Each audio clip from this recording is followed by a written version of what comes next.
María Auxiliadora.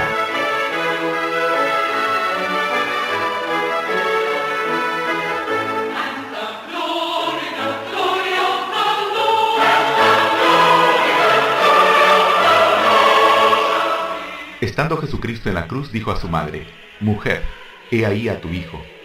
Después dijo al discípulo: He ahí a tu madre. Estas palabras comprenden expresiones para su madre y el discípulo amado. Aunque experimentaba agonías espirituales y dolores físicos terribles, pensó en su madre y se ocupó de su futuro. Después de su muerte, resurrección y ascensión al cielo, San Juan se fue a Éfeso y desde allí regía la iglesia de Asia fundada por él. La Virgen María, en memoria del testamento de Cristo, siguió a San Juan, el discípulo predilecto. De todas partes venía gente a María, los paganos atraídos por su fama de sabiduría y virtudes. Y no hay duda de que muchos de estos, o por la eficacia persuasiva de sus palabras, o por aquella luz divina que iluminaba toda su persona, se convirtieron en la fe de Cristo. Los creyentes, para venerar a la Madre del Salvador, al ver a María se hacían la ilusión de ver a Jesús. En las facciones de la Madre resplandecía la belleza del Hijo. Muchas jóvenes partieron de la casa de María con el propósito de consagrar a Dios su virginidad. Los vacilantes se confirmaron en la fe. Los débiles cobraron ánimo, pronto a medirse con los perseguidores y sufrir el martirio. Los perezosos se animaron a una santa actividad. Los tibios se sintieron enfervorizados. Todos se separaron de ella mejorados. Porque aseguran los santos padres, bastaba fijar los ojos en el rostro de María para sentir en el corazón deseos del bien, propósitos de virtud, llama de caridad.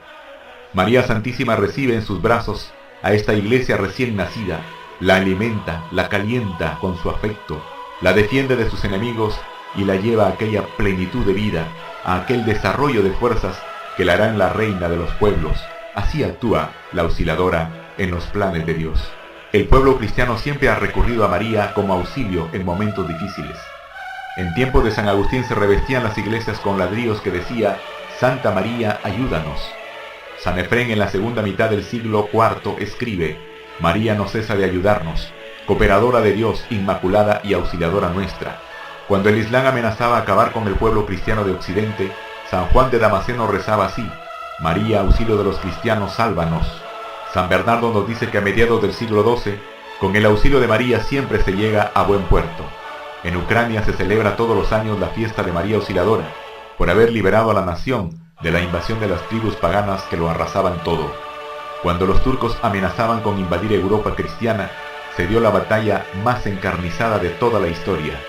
Los soldados cristianos, rezando el rosario y gritando: María, auxilio de los cristianos, sálvanos, consiguen la victoria de Lepanto. El Papa Pío V, en agradecimiento, añade a las letanías la invocación: María, auxilio de los cristianos. Cuando el Papa Pío VII cae prisionero de Napoleón, gracias al rezo del rosario de los cristianos, es liberado y entra triunfante a Roma el 24 de mayo de 1814. Desde entonces se celebra la fiesta de María Auxiliadora el 24 de mayo.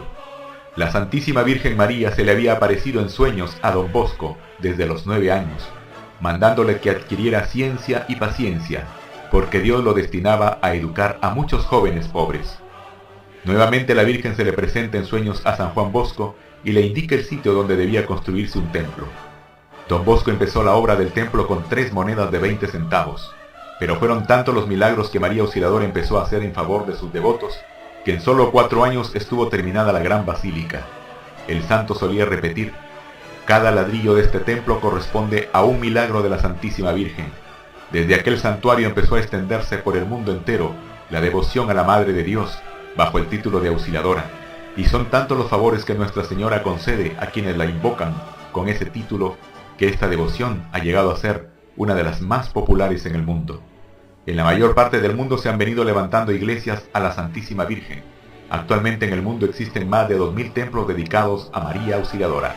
San Juan Bosco decía: propagad la devoción a María Auxiliadora y veréis lo que son los milagros.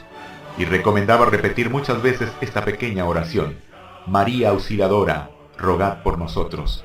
Él decía que los que dicen muchas veces esta jaculatoria consiguen grandes favores del cielo. Hoy la Iglesia quiere que la invoquemos a María con la advocación auxilio de los cristianos. Así lo dice el Concilio Vaticano II, que la invoca con los títulos de abogada, auxiliadora, socorro y mediadora.